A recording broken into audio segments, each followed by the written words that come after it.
오늘은 저희 스승님께서 지옥에 퐁당 떨어지는 것을 이놈아 건져냈으니 그 행복값을 내놓아라며 웃으셨던 생각이 나서 이 글을 한자 적습니다. 삶에 여러분 늦은 때라는 게 있습니까? 삶에 늦은 때란 없는 것 같습니다.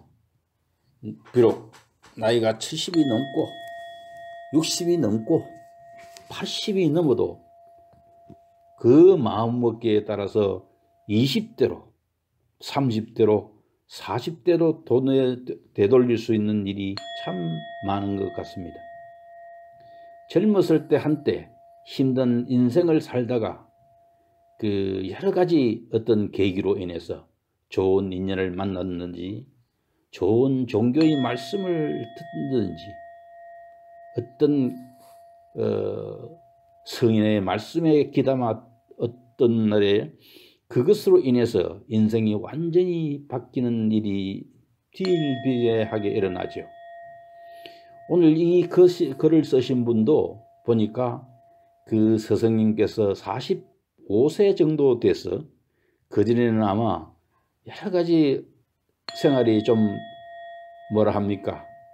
문란하고 어시럽게 사신 분 같습니다. 이 지금 덕화만발 카페의 카페지기 말씀입니다. 이분이 이제 글 쓰신 글인데 지옥에 퐁당 떨어지는 것을 건져냈으니 행복값을 내놓으라고 웃으면서 그 스승님께서 말씀하시도록 하셨습니다. 그렇습니다. 우리가 살아가는 가운데 지옥에 떨어질 만한 일들을 많이 저지르고 살지요. 그러나 오늘 행복을 누리는 것은 지칠 줄 모르는 정열 때문이 아니겠습니까? 그리고 한번 먹은 마음 변치 않는 정성 때문이었죠. 아름다운 꽃이 피어 있거나 탐스러운 과일이 달린 나무 밑에는 어김없이 길이 나 있습니다. 왜냐하면 사람들이 저절로 모여들기 때문이죠. 이와 마찬가지로 아름답고 향기 나는 사람에게 사람이 따르는 것은 당연한 일입니다. 그것은 내가 좀 손해보더라도 상대를 위해 넉넉하고 너그럽게 베푸는 인품이 때문이 아니겠습니까? 그런 사람이 향기 나는 사람인 것입니다.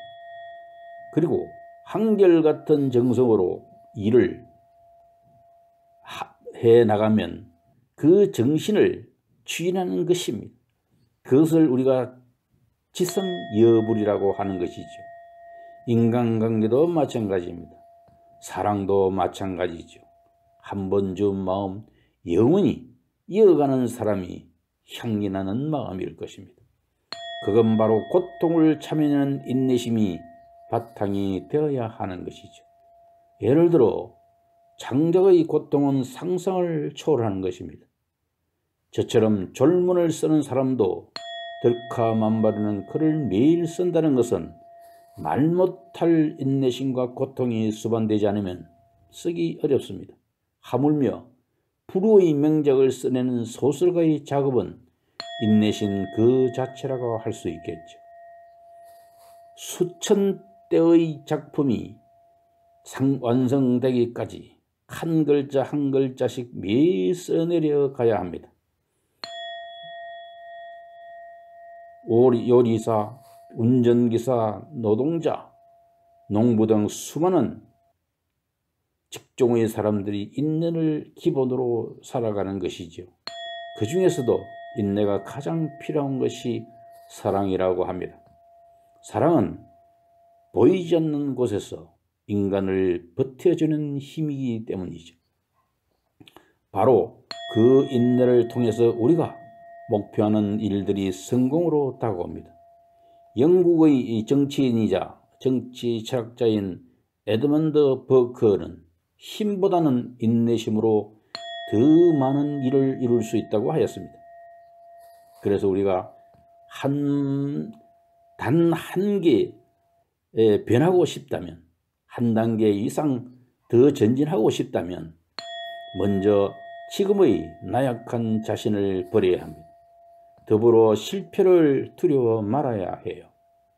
왜냐하면 실패는 끝이 아니라 새로운 출발점이 되기 때문입니다. 삶의 늦은 때는 없습니다. 여러분들도 잘 아시겠지만 7전팔기라는 걸 아시죠? 그 7전팔기를 끊임없이 해내는 사람이야말로 오늘의 영광을 차지하게 되는 것이죠. 그렇습니다. 우리 가슴을 뛰게 하는 원대한 꿈을 가집시다. 우리 그 꿈의 실현을 위하여 행동해야 합니다. 인생은 곱셈이라 하였습니다. 우리에게 큰 기회가 주어진다 해도 정작 자신이 제로가 되어 있으면 아무런 의미가 없습니다. 그래서 우리가 가져야 할 것은 한 글자로는 꿈이요, 두 글자로는 희망이요, 세 글자로는 가능성이며 네 글자로는 할 수 있어 라고 하는 것이죠. 이 네 가지 목표는 빈 마음, 즉 무심이 되지 않으면 이룰 수 없습니다. 빈 마음이란 우리들의 본 마음인 것이죠. 무언가 채워져 있으면 본 마음이 아닙니다. 텅 비우고 있어야 거기서 울림이 전해지듯 울림이 있어야 삶이 신선하고 활기를 띨 수 있는 것이죠. 봄꽃으로 기쁨을 주는 아름다운 계절입니다. 이 아름다운 계절에 우리가 분노와 질투로 좋은 시간 낭비한다면 얼마나 억울하고 슬프겠습니까? 인생은 어차피 고해라고 했습니다.